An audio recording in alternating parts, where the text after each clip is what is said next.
Bonjour les amis, j'espère que vous allez bien. Bienvenue sur ma chaîne YouTube RoboBoxing pour une petite nouvelle vidéo qui va concerner l'affiche. Alors je ne sais pas si c'est encore vraiment officiel et tout. Apparemment ils en parlent pour le 9 mars ou 16 mars, enfin date initialement prévue à la base pour le combat Joshua Wilder. Mais comme vous le savez, vu que Wilder a été battu par Parker, l'affiche a été mise de côté. Et donc on nous propose... pour le 9 mars, enfin moi j'ai lu 16, enfin je sais plus laquelle des deux, enfin bref,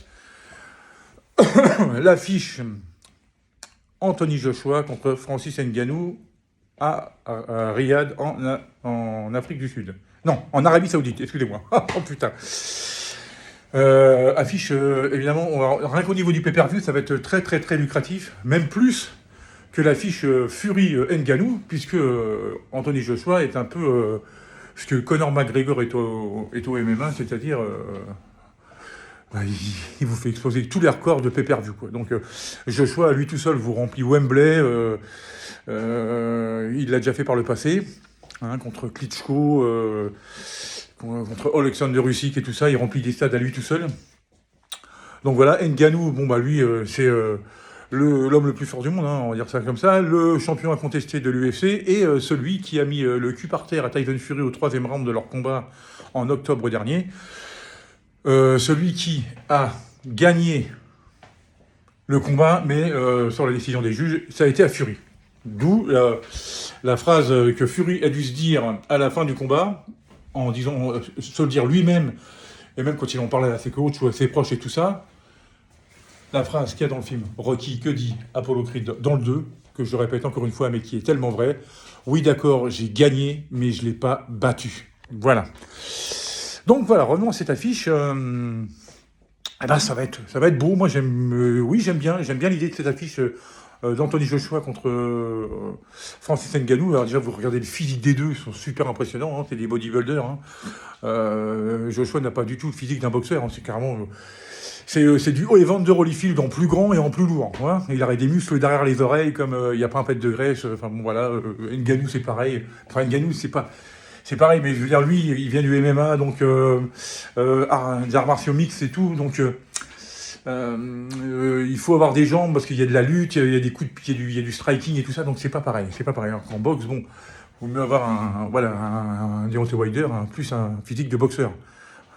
Non, bon, on va pas parler de Tyson Fury, lui j'ai carrément un physique de camionneur. Et puis d'abord, je me suis toujours demandé comment il faisait pour être aussi agile, malgré ses 126 kilos de gras. Enfin bon, voilà. Hein. Mais bon, bref, pour en revenant, parce que là, j'aime bien des fois m'égarer un peu du sujet pour donner d'autres exemples. Je suis comme ça, moi. Oui, salut Floyd, il est toujours avec moi. Ouais, oui. Oui, vous avez vu là, ok. Hop là. Who is the one?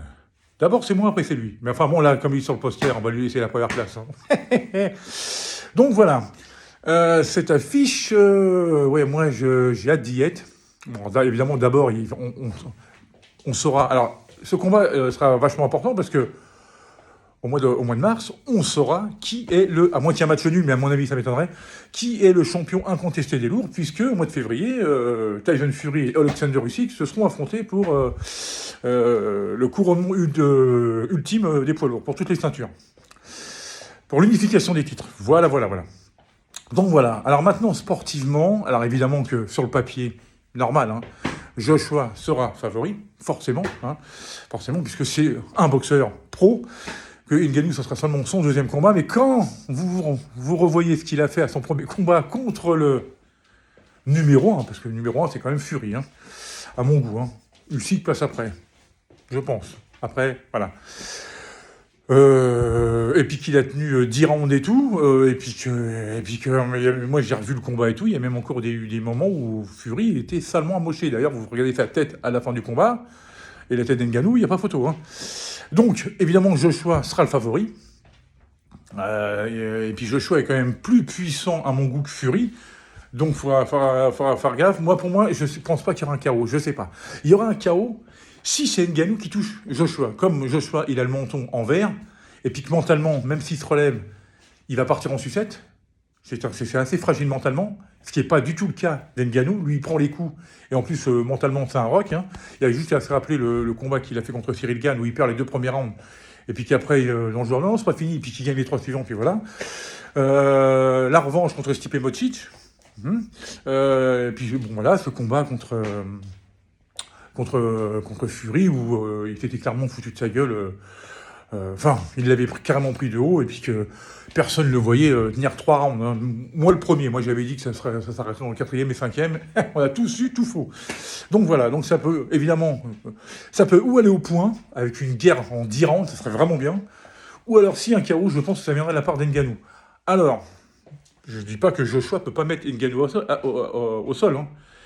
Mais vu comment Ngannou il prend les coups, et vu la bête que c'est, je pense que d'abord Ngannou se relèvera, puis mentalement il ne lâchera pas l'affaire. Il lâchera pas l'affaire. Alors, on va pas donner de pronostic tout de suite. Je vous parlais juste de cette affiche qui est très alléchante, et que l'année 2024 part très bien. Alors ceux qui n'ont pas vu la dernière vidéo, je vous souhaite encore, parce qu'il est encore temps, on n'est que le 6, hein. À ceux qui n'ont pas vu ma dernière vidéo, d'ailleurs, je remercie parce que je suis passé à 60 abonnés, donc c'est cool, ça grimpe tout doucement, et que la dernière vidéo a été vue 573 fois. Donc, sur la vidéo, j'espère que c'est une blague entre le rematch de Pacquiao et Mayweather, c'est cool. J'espère que ça va continuer, et ça veut dire que je ne dis pas que des bêtises. Enfin, en général, en boxe, j'en dis rarement.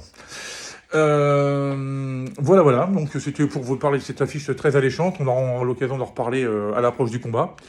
Voilà, parce que j'avais envie de parler de boxe, comme d'habitude, hein. D'habitude je fais chier mes collègues de boulot avec ça, je me suis dit, bah tiens, je vais embêter un peu tous les autres youtubeurs, ils vont dire, attends, alors, encore, il y a encore un robot qui revient nous parler de boxe, hein, mais il me fait chier celui-là. Non, j'espère que non, hein. Donc voilà, bon écoutez les amis, justement, en parlant de boulot, je vais m'apprêter à y aller. Donc, je vous souhaite à toutes et à tous une très bonne journée. On se retrouvera bientôt pour une nouvelle vidéo. Un très bon samedi, un très bon week-end pour ceux qui sont déjà en week-end. Et surtout, prenez bien soin de vous.